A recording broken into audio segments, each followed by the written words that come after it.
A man is charged with 12 counts of attempted murder after police say he drove through a crowd of mourners at a funeral. Plus, former presidential candidate Senator John McCain has been diagnosed with a brain tumor, and O.J. Simpson faces a Nevada parole board. Hello, and thank you for joining us from the ABC Columbia studio. I'm Kimberly Davis. Here are your trending headlines for Thursday, July 20th.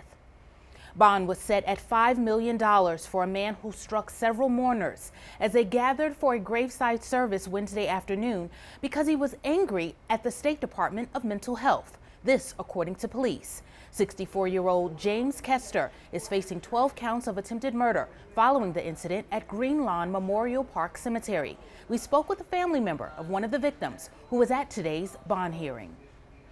But God is good with what just happened in there. It was an answer to prayer. So that's a little relief off our shoulders. We can now head to go deal with our family members and take care of them. 6 of the victims still remain at an area hospital. Our Gabrielle Franklin will bring you the latest on this story tonight on the news at 6. GOP Senator John McCain has been diagnosed with brain cancer. The Vietnam War vet had gone in for an annual physical when he received the news. CNN's Dr. Sanjay Gupta spoke with McCain's physicians about his care and the next steps. Senator John McCain is recovering well after an operation last Friday to remove a malignant brain tumor known as glioblastoma. With Senator McCain's permission, I spoke exclusively to 2 of his Mayo Clinic doctors about the details of his care. McCain had come in for a scheduled annual physical early Friday morning with no complaints except intermittent double vision and fatigue, which he attributed to an intense international travel schedule over the last several months. His doctors ordered a CAT scan to check for anything from a possible blood collection to a stroke. Upon review of the scan, doctors called McCain, who had left the hospital, and asked him to immediately return for an MRI. The scans revealed a 5-centimeter blood clot above the senator's left eye, which appeared to have been there for up to a week. The decision was made to perform an urgent operation. By 3 p.m., McCain was in the operating room undergoing a craniotomy to remove a tumor. Doctors made an incision above his left eyebrow to gain access to his skull, where they bore a 2-centimeter hole to remove the clot and the tumor. A pathology report revealed a primary brain tumor known as glioblastoma.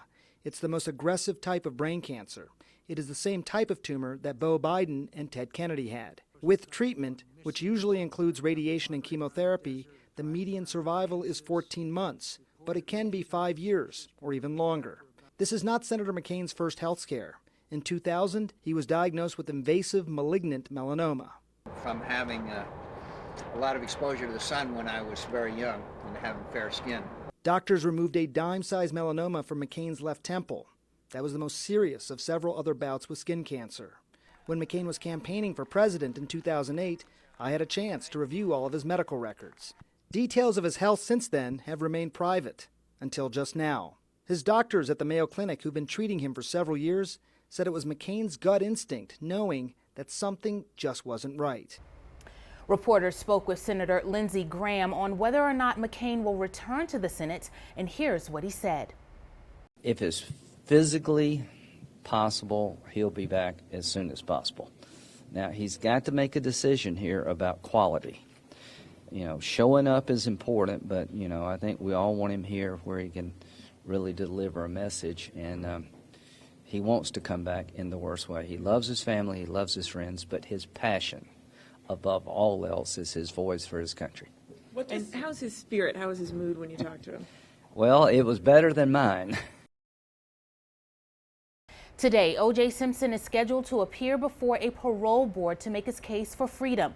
The hearing will determine whether or not one of America's most notorious prisoners will be released. Kristen Holmes is outside the hearing in Carson City, Nevada, with more.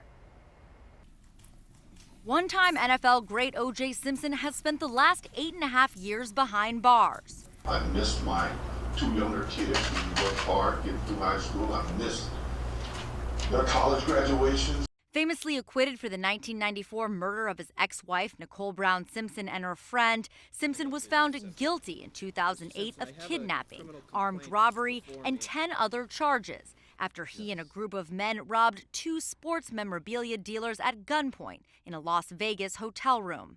A judge sentencing Simpson to 33 years. My crime was trying to retrieve for my family my own property. After spending the better part of a decade at Lovelock Correctional Facility in Nevada, the 70-year-old will plead his case before the parole board, hoping to be released from prison.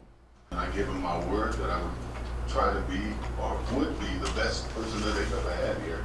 And I think for the most part, I've kept my word on that. According to prison guards and an inmate, despite his celebrity status, Simpson has maintained a low profile, spending his days in lockup playing fantasy football, coaching softball, and early on, eating lots of junk food. We'll bring you the latest on Simpson's parole hearing on abccolumbia.com.